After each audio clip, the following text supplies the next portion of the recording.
सो 30 minute का हम lecture लेंगे यहाँ, 30-35 मिनट का। 6 बजे भी मुझे मीटिंग है।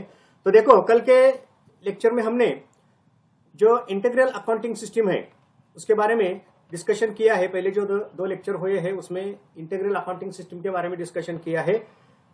अगर इंटरलॉकिंग अकाउंटिंग सिस्टम यानी कि अकाउंटिंग की दो सिस्टम कॉस्ट अकाउंटिंग में जनरली फॉलो की जाती है, एक होती है इंटीग्रल अकाउंटिंग सिस्टम और दूसरी होती है नॉन इंटीग्रल अकाउंटिंग सिस्टम। अगर किसी बिजनेस में non integral accounting system follow की जाती है तो जनरली उस बिजनेस में ए रिकंसिलिएशन प्रॉफिट जो है उस प्रॉफिट का क्या किया जाता है, रिकंसिलिएशन किया जाता है। तो ये रिकंसिलिएशन कंसेप्ट क्या है और रिकंसिलिएशन की जरूरत क्या है, क्यों रिकंसिलिएशन करना पड़ता है और रिकंसिलिएशन कैसे किया जाता है, इसके बारे में इस चैप्टर में हमें डिस्कशन करना है। एग्जामिनेशन के एंगल से अगर देखें तो ये चैप्टर क्या है, ये कॉन्सेप्ट इंपॉर्टेंट है। सो अब हम ये रिकंसिलिएशन क्या है समझते हैं। It has been discussed in preceding chapters, preceding units that 2 types of systems are followed for cost book keeping. So cost book keeping के लिए 2 अकाउंटिंग सिस्टम को फॉलो किया जा सकता है। वो है, एक है integral and non integral cost accounting system. So दोनों ही अकाउंटिंग सिस्टम के बारे में पिछले कुछ लेक्चर में हमने क्या किया है, डिस्कशन किया है। सो नॉन इंटीग्रल सिस्टम, सो नॉन इंटीग्रल सिस्टम को हमने किस नाम से डिस्कस किया है, इंटरलॉकिंग अकाउंटिंग सिस्टम। ये जो कंसेप्ट है उसको ही क्या कहते हैं, नॉन इंटीग्रल अकाउंटिंग सिस्टम कहते हैं। So non integral accounting system emphasizes that the difference in objectives of financial accounting and cost accounting calls for the different approaches of recording the transaction. So अगर ये non integral accounting system follow की जाती है, generally वो system किस पर emphasise करती है, जनरली जो ऑब्जेक्टिव्स है फाइनेंशियल अकाउंटिंग के ट्रांजैक्शंस रिकॉर्ड करते वक्त के जो ऑब्जेक्टिव्स है और कॉस्ट अकाउंटिंग के ट्रांजैक्शंस को रिकॉर्ड करते वक्त के जो ऑब्जेक्टिव्स है वो क्या होते हैं, डिफरेंट होते हैं। यानी कि अकाउंटिंग रिकॉर्ड करते वक्त जो अप्रोचेस है, दोनों ही अकाउंटिंग के अप्रोचेस जो है वो क्या होते हैं, डिफरेंट होते हैं, अलग होते हैं। Financial accounting is concern with the ascertainment of profit loss for whole operations of the organisation. यानी कि फाइनेंशियल अकाउंटिंग का मेन एम ऑब्जेक्टिव क्या होता है, जो प्रॉफिट या फिर लॉस है होल ऑर्गेनाइजेशन का, पूरे बिजनेस का प्रॉफिट और लॉस को यहाँ कंसिडर करना, कैलकुलेट करना, वो सामने रखकर फाइनेंशियल अकाउंटिंग का डेटा रिकॉर्ड किया जाता है। ओके, जनरली ये डेटा रिकॉर्ड करते वक्त for a relatively long duration, usually a year, without being too much concern with cost competition. So financial accounting profit business का कैलकुलेट करते वक्त जो लॉन्ग ड्यूरेशन है, जनरली ये लॉन्ग ड्यूरेशन हमें यहाँ क्या कंसिडर करना है, 1 ईयर का जो ड्यूरेशन है वो सामने रखकर जनरली फाइनेंशियल अकाउंटिंग के जो रिकॉर्ड्स है वो रिकॉर्ड होते हैं। जनरली उस अकाउंट का रिकॉर्ड करते वक्त, यानी कि फाइनेंशियल अकाउंटिंग के ट्रांजैक्शंस का रिकॉर्ड करते वक्त जो कॉस्ट कॉम्पिटिशन है, यानी कि कॉस्ट का कैलकुलेशन, ये एम फाइनेंशियल अकाउंटिंग का नहीं होता। Okay, so whereas cost accounting aims at ascertain the profit loss made by different manufacturing or product divisions for attaining the efficiency in the organization by cost comparison and cost control। और जो cost accounting का main aim objective जो है वो हमें मालूम है कि जनरली जो भी नंबर ऑफ यूनिट्स है, जो भी नंबर ऑफ मैन्युफैक्चरिंग यूनिट्स है, प्रोडक्ट्स है, डिवीजन है, उसकी जो प्रॉफिटेबिलिटी है, उसकी जो कॉस्ट है वो कैलकुलेट करना, प्रॉफिटेबिलिटी को कैलकुलेट करना, ये कॉस्ट अकाउंटिंग क्या होता है, मेन एम होता है। कॉस्ट कंपैरिजन उसका मेन एम होता है। कॉस्ट कंट्रोल ये कॉस्ट अकाउंटिंग का क्या होता है, मेन एम होता है। सो जो एम्स ऑब्जेक्टिव है फाइनेंशियल अकाउंटिंग के as well as cost accounting के क्या होते हैं, डिफरेंस होते हैं, डिफरेंट होते हैं from each other. So in those organizations where non-integral accounting system exists, 2 accounting system deal with some basic transactions। So अगर ये इंटीग्रल अकाउंटिंग सिस्टम फॉलो की जाती है तो ये दोनों अकाउंटिंग सिस्टम जो है जनरली जो सेम ट्रांजैक्शंस है उसको अलग अलग तरीके से उन ट्रांजैक्शंस को क्या किया जाता है, कंसिडर किया जाता है। सपोज परचेस ऑफ मटेरियल है, कंजम्पशन ऑफ मटेरियल है, पेमेंट है, वेजेस है, अदर एक्सपेंसेस है, in different manner and transaction there in are recorded with different approach. So हर एक ट्रांजैक्शन को रिकॉर्ड करने का एक जो अप्रोच है, एम ऑब्जेक्टिव है, वो क्या होता है, अलग होता है। The difference in purpose and approach give rights to different figure of profit in cost account and compare to profit figure disclosed by profit and loss account in financial set of books. So aim objective अगर अलग है, हर एक transaction को record करते वक्त अलग अगर नजरिया है, तो ऑटोमेटिकली क्या होता है, जो प्रॉफिट फिगर होती है कॉस्ट अकाउंटिंग में जो प्रॉफिट फिगर दिखती है और फाइनेंशियल अकाउंटिंग में जो प्रॉफिट फिगर दिखती है, वो दोनों प्रॉफिट फिगर क्या होती है, अलग अलग होती है। Okay, so consequently the need for reconciliation between cost accounting profit and financial accounting profit amount arises. So अगर ये प्रॉफिट फिगर दोनों ही अकाउंट में अगर अलग अलग दिखाई देती है, तो क्या करना पड़ता है, यहाँ रिकंसिलिएशन करना पड़ता है। सो ये रिकंसिलिएशन की जरूरत कब पड़ती है, अगर ये थ्योरेटिकल डिस्कशन समझ में आया है तो वन लाइन में हम कह सकते हैं कि सेपरेट बुक्स ऑफ अकाउंट अगर मेंटेन किए जाते हैं तो ऑटोमेटिकली दोनों बुक्स ऑफ अकाउंट को समराइज करके जो प्रॉफिट की फिगर कैलकुलेट की है, वो प्रॉफिट की फिगर अलग अलग दिखाई देती है। सो ये अलग अलग क्यों है, कॉस्ट अकाउंटिंग का प्रॉफिट का आंकड़ा अलग है, फाइनेंशियल अकाउंटिंग का प्रॉफिट का आंकड़ा अलग है, ये डिफरेंस क्यों आया है, वो समझने के लिए जो प्रोसेस की जाती है जनरली उसको क्या कहा जाता है, रिकंसिलिएशन कहा जाता है। Okay, so need and usefulness of reconciliation. So ये नीड या फिर यूजफुलनेस, रिकंसिलिएशन की जरूरत क्यों है, इसके बारे में देखेंगे। It is important in case non integrated system is in existing that differ figures of profit. Profit की डिफरेंट फिगर आती है, ये अब तक हमने क्या किया है, डिस्कशन किया है। Are periodically reconciled with each other lest they should lose their credibility. So क्या है, अगर पीरियडिकली उस प्रॉफिट की फिगर को हम रिकंसाइल करते हैं तो जो क्रेडिबिलिटी है, अकाउंटिंग डेटा जो रिकॉर्ड किया गया है, ठीक है, कॉस्ट अकाउंटिंग का पर्पज अलग है, फाइनेंशियल अकाउंटिंग का पर्पज अलग है, लेकिन जो भी मॉनेटरी ट्रांजैक्शन बिजनेस में हुए हैं वो ट्रांजैक्शंस कॉस्ट अकाउंटिंग में भी रिकॉर्ड होते हैं और फाइनेंशियल अकाउंटिंग में भी रिकॉर्ड होते हैं।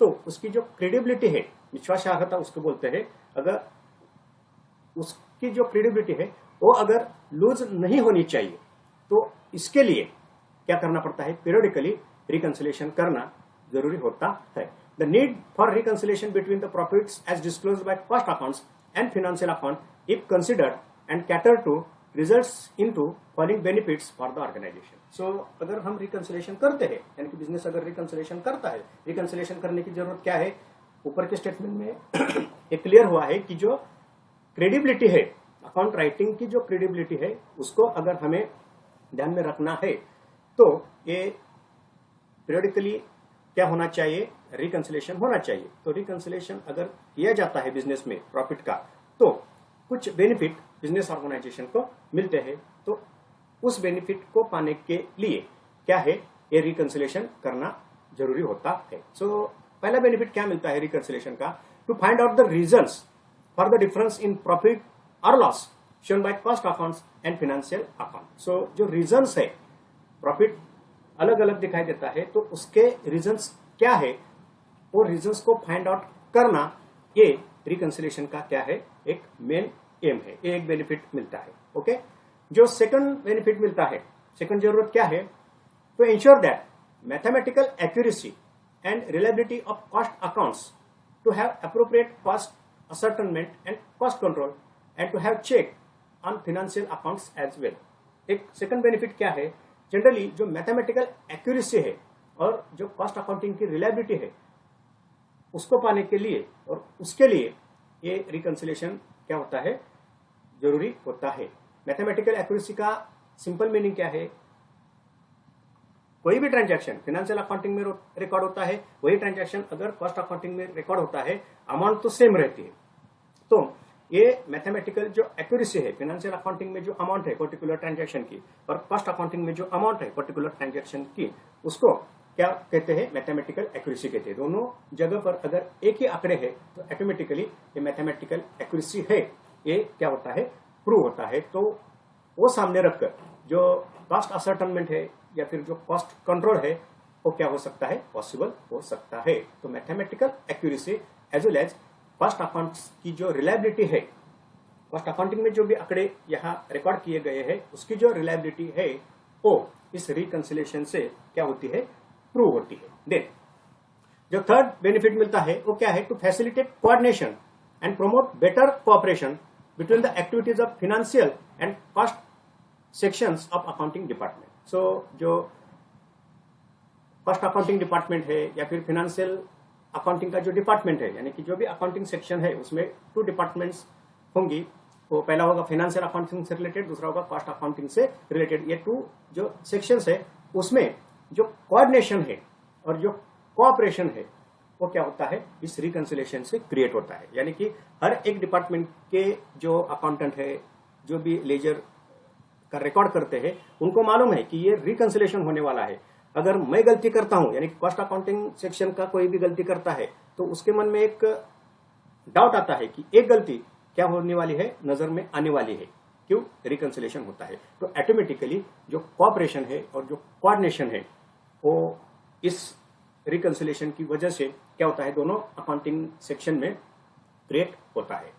देन एक और एक बेनिफिट जरूरत होती है, to place the management in better position to acquaint itself with the reason of variations in profits and paving the way for more effective internal control and for standardization of policies regarding stock valuation and recovery of overheads. So, management को जो data जरूरी होता है generally valuation of stock purpose के लिए, जो recovery करनी है ओवरहेड्स की, ये रिकवरी वगैरह क्या है आगे जाकर हम डिस्कशन करेंगे।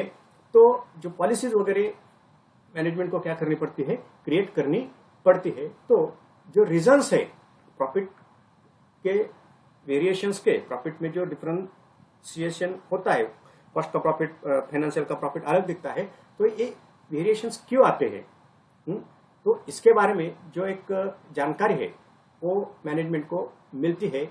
सो मैनेजमेंट क्या होता है, एक बेटर पोजीशन में आता है। एक कॉन्फिडेंस लेवल जो है मैनेजमेंट की वो रिकंसिलिएशन से क्या होती है, ओवरऑल कॉन्फिडेंस लेवल मैनेजमेंट की रिकंसिलिएशन से बढ़ सकती है। तो एक कुछ 4 जो नीड्स है या फिर बेनिफिट्स है रिकंसिलिएशन से बिजनेस को मिलते हैं। तो अब सेकंड पार्ट जो है इसका, ये जो डिफरेंस होता है प्रॉफिट में, फाइनेंशियल अकाउंटिंग का प्रॉफिट अलग और कॉस्ट अकाउंटिंग का जो प्रॉफिट है वो फिगर अलग होती है, ये क्यों होता है, इसके बारे में यहां हमें क्या करना है, डिस्कशन करना है। तो reasons for the difference, difference का मतलब क्या, जो प्रॉफिट की फिगर अलग अलग दिखाई देती है उसके पीछे क्या रीजंस होते हैं वो पहले हम यहाँ क्या करेंगे, कंसीडर करेंगे।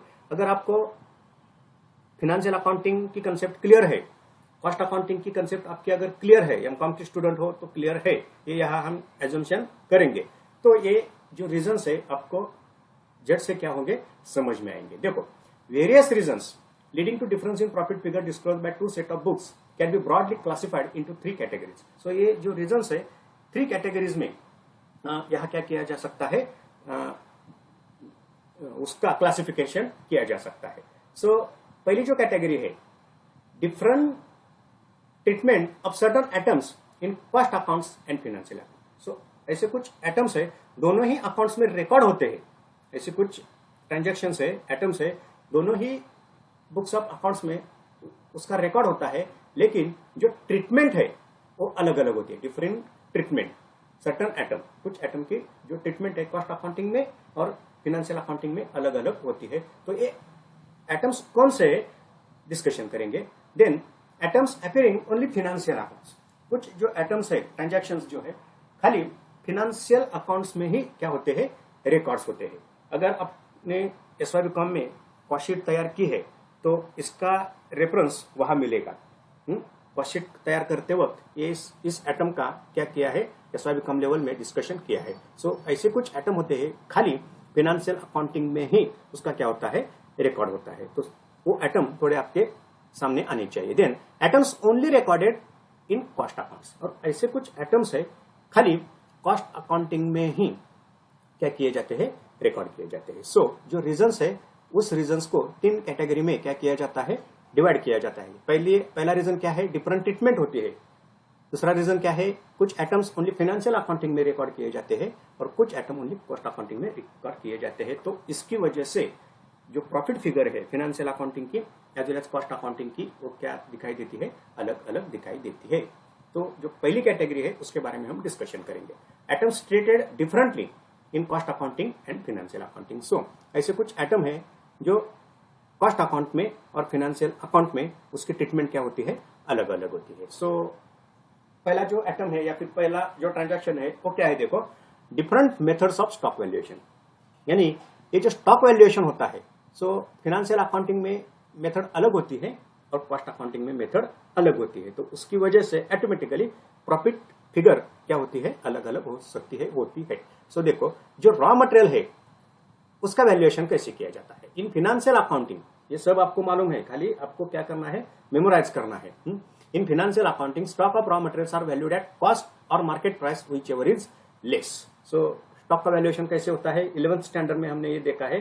जनरली जो उसकी कॉस्ट प्राइस है, यानी कि balance sheet price, purchase price वगैरह, और जो मार्केट प्राइस है उसमें से जो भी कम है, ये स्टॉक रॉ मटेरियल का वैल्यूएशन होता है।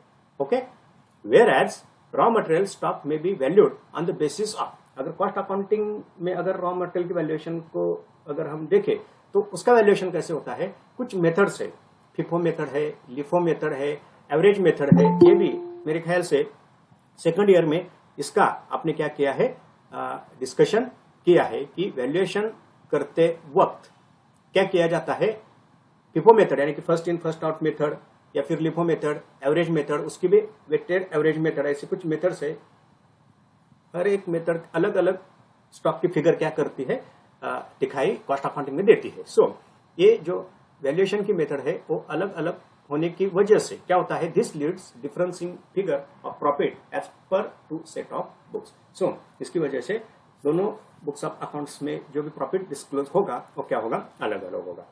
ओके, देन जो वर्क इन प्रोग्रेस है उसका वैल्यूएशन कैसे होता है, देखो, generally difference in profits may be also there in case in work in progress stock are valued using different methods in two set of books. So work in progress का valuation दोनों books of accounts में अलग अलग होता है। So देखो, for example it may be valued at prime cost or factory cost in case of cost accounting. So cost accounting में इसका valuation कैसे होता है, generally prime cost तक की जो वैल्यू है या फिर फैक्ट्री कॉस्ट तक, यानी कि प्राइम कॉस्ट का मतलब हमें मालूम है रॉ मटेरियल है और जो डायरेक्ट एक्सपेंसेस है, इनके टोटल हम रॉ मटेरियल कहते हैं, और उसमें अगर फैक्ट्री ओवरहेड ऐड किए जाते हैं तो जो फिगर मिलती है उसको हम वर्क्स कॉस्ट या फिर फैक्ट्री कॉस्ट बोलते हैं। सो फैक्ट्री कॉस्ट तक के जो भी एक्सपेंसेस है उसको कंसिडर करके वर्क इन प्रोग्रेस का कॉस्ट बुक में वैल्यूएशन किया जाता है। ओके,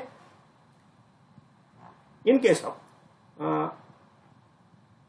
फाइनेंशियल अकाउंटिंग उसका वैल्यूएशन कैसे होता है, स्टॉक में भी valued after adding part of administrative expenses also to factory cost in financial account. So financial accounting में क्या होता है, फैक्ट्री कॉस्ट में एडमिनिस्ट्रेटिव ओवरहेड को ऐड करके जो भी फिगर आती है वो फिगर सामने रखकर वर्क इन प्रोग्रेस का क्या किया जाता है, वैल्यूएशन किया जाता है। तो ऑटोमेटिकली वर्क इन प्रोग्रेस का वैल्यूएशन दोनों ही बुक्स ऑफ अकाउंट्स में अलग अलग होगा।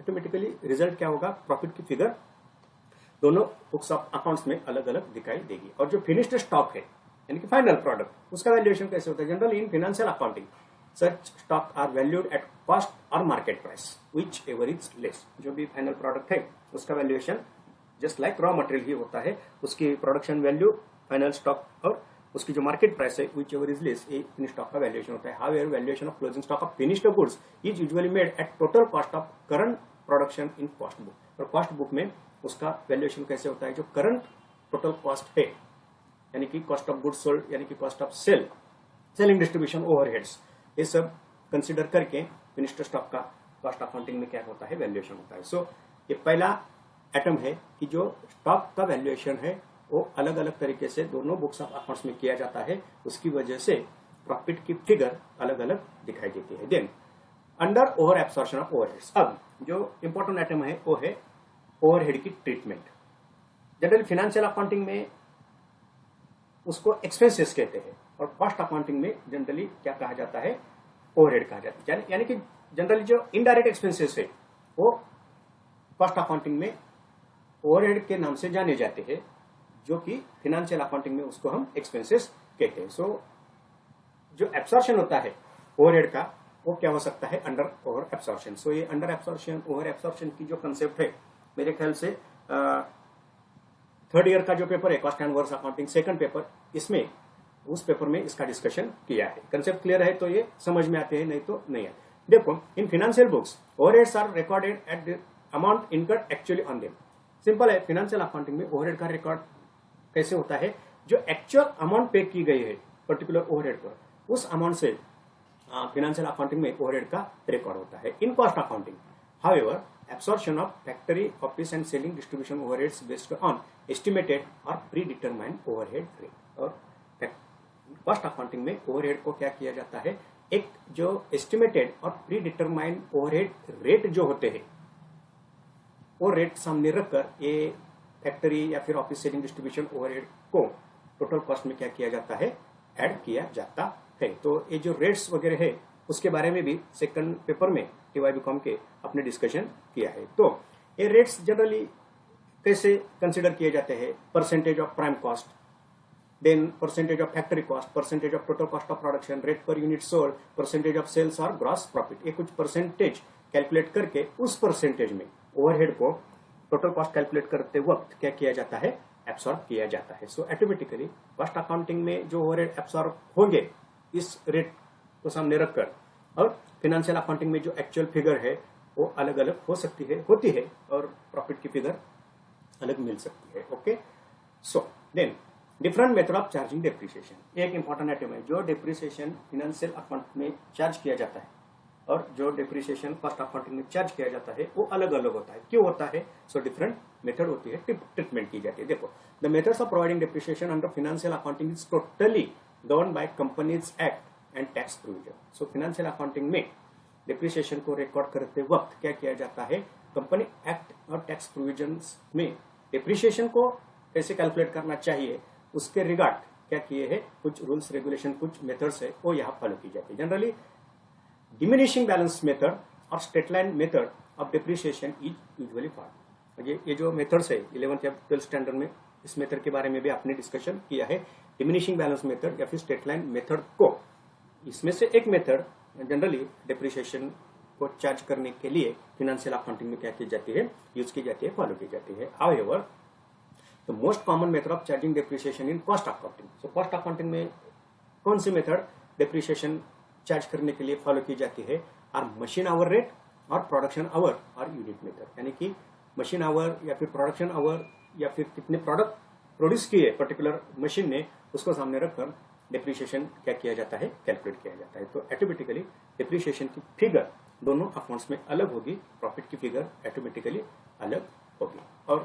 और एक आइटम है एबनॉर्मल लॉसेस और गेन्स, उसकी भी ट्रीटमेंट दोनों अकाउंट्स में अलग अलग होती है। देखो, एबनॉर्मल लॉसेस और गेन्स एज फंडामेंटल रूल आज are excluded from cost account. Simple है, कॉस्ट अकाउंट में इस एबनॉर्मल लॉसेस को और गेन्स को क्या किया जाता है, इग्नोर किया जाता है, उसका जनरली रिकॉर्ड नहीं होता। If they are excluded and are transfer to costing profit and loss account, ठीक है, अगर उसको एक्सक्लूड किया है लेकिन costing profit and loss account को अगर उसको ट्रांसफर किया है, then profit figure under two set of books will not differ.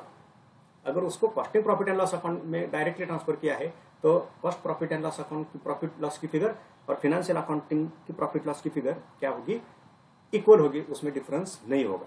No adjustment is required. Okay, in case they are not differ and no adjustment required, in case they are not transfer to profit and loss account. अगर ये abnormal gain या फिर profit loss अगर profit and loss account, costing profit and loss account को transfer नहीं किया, will differ from financial profit और loss. अब अगर वो ट्रांसफर नहीं किया costing profit and loss account को, तो ऑटोमेटिकली प्रॉफिट की फिगर क्या दिखाई देगी, अलग अलग दिखाई देगी। ओके, देन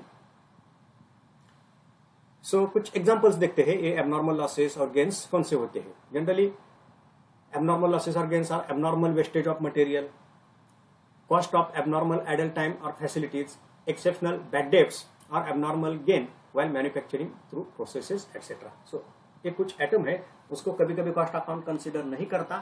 अगर कंसीडर नहीं करता और costing profit and loss account को ट्रांसफर करता है तो प्रॉफिट फिगर में जो डिफरेंस है वो दिखाई नहीं देगा, और अगर कंसीडर ही नहीं करता तो ऑटोमेटिकली क्या होता है, डिफरेंस दिखाई देता है। ये पहला ग्रुप है। सो पहला ग्रुप कौन सा है, पहले आइटम कौन से है, दोनों ही अकाउंट्स में उस ट्रांजैक्शन को, उस आइटम को रिकॉर्ड किया जाता है, लेकिन ट्रीटमेंट अलग तरीके से दी जाती है। ये पहला रीजन देखा। दूसरा रीजन क्या है, items appearing only in financial account. So ऐसे कुछ एटम ऐसे है कि only recorded in financial accounts, financial accounting में ही उसको कंसिडर किया जाता है, उसका रिकॉर्ड होता है।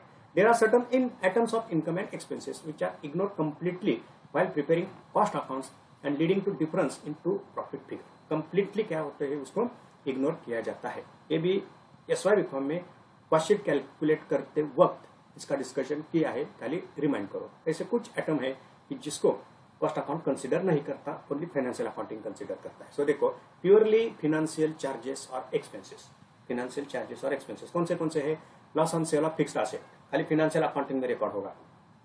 Loss on investment, discount on issue of shares and debenture, capital loss है, खाली फिनेंशियल अकाउंटिंग में होगा। Interest on bank loan, mortgage, debentures etcetera, जो इंटरेस्ट है बैंक लोन पर, मॉर्गेज लोन पर, डिबेंचर्स पर। Damage payable under law, fines and penalties, loss due to scrapping of machinery, loss due to theft, pilferage adjusted in financial books और companies expenses on transfer of office. So ये कुछ atoms है जो खाली financial expenses माने जाते हैं और फिनेंशियल अकाउंटिंग में ही उसका क्या होता है, रिकॉर्ड होता है। अगर ये फिनेंशियल अकाउंटिंग में रिकॉर्ड होता है तो ऑटोमेटिकली प्रॉफिट कम दिखाई देगा।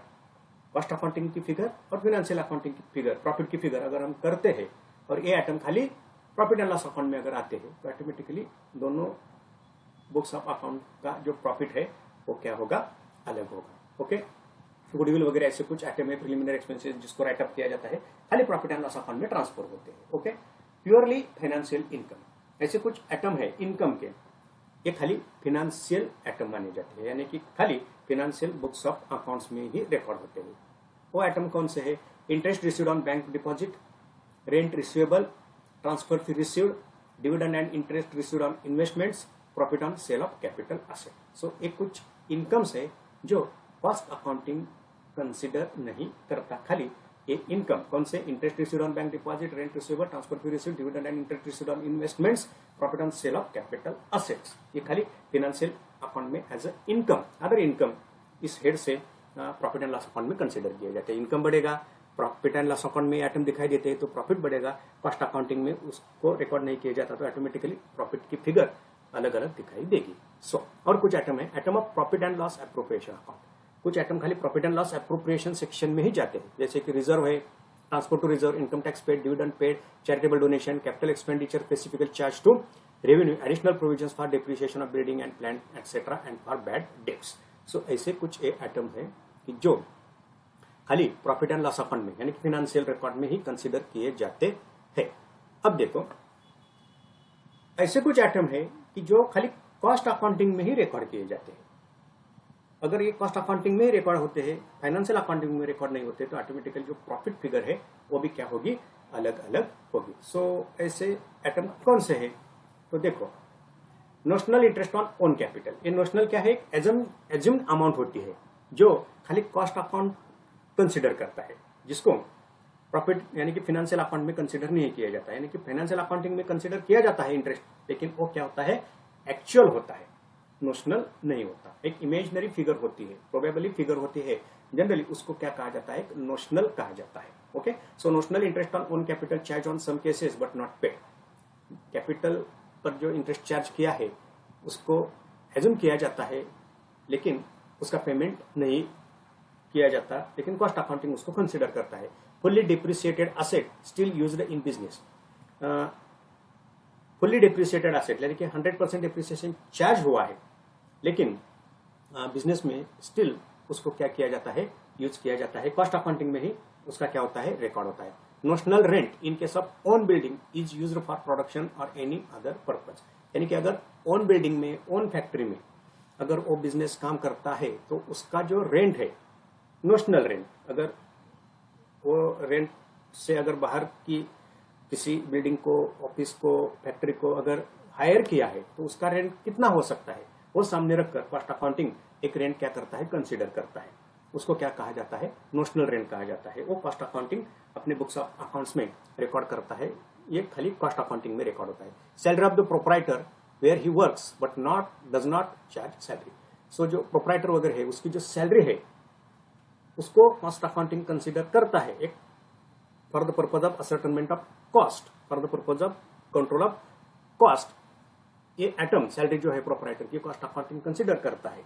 एक्चुअल जो पेमेंट हुआ है वो फाइनेंशियल अकाउंटिंग देखेगा। कॉस्ट अकाउंटिंग में टोटल सैलरी यहाँ कंसिडर की जाएगी, उसको सामने रखकर कॉस्ट कैलकुलेट की जाएगी। तो इसकी वजह से क्या होता है, जो प्रॉफिट की फिगर है कॉस्ट अकाउंटिंग में और फाइनेंशियल अकाउंटिंग में अलग अलग दिखाई देती है।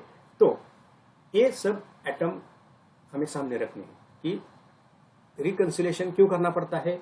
जो क्रेडिबिलिटी है उसको देखने के लिए रिकंसिलेशन करना पड़ता है। कुछ बेनिफिट्स रिकंसिलेशन से मिलते हैं और प्रॉफिट की फिगर में जो डिफरेंस आता है वो डिफरेंस क्यों आता है, इसके बारे में हमने क्या किया है, डिस्कशन किया है। अब एक्चुअल में ये रिकंसिलेशन कैसे किया जाता है। ठीक है, प्रॉफिट की फिगर हम सामने रखेंगे। अगर फर्स्ट प्रॉफिट की फिगर सामने रखते हैं तो फाइनेंशियल प्रॉफिट की फिगर हमें अलग दिखाई देती है। तो ये डिफरेंस क्यों आया, ये कुछ एटम हमने अब डिस्कस किया ही ना, उसको हमें क्या करना पड़ता है, फाइंड आउट करना पड़ता है।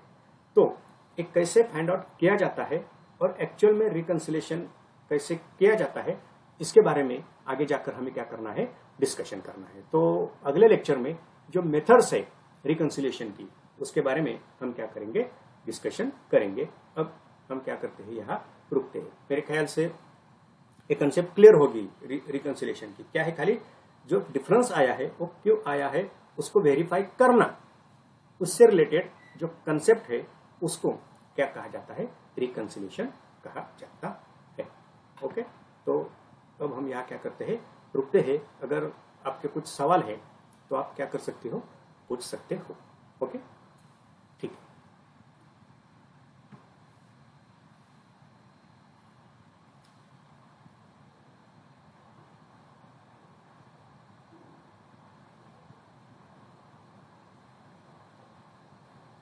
है क्या कुछ, किसके सवाल कुछ पूछना है क्या?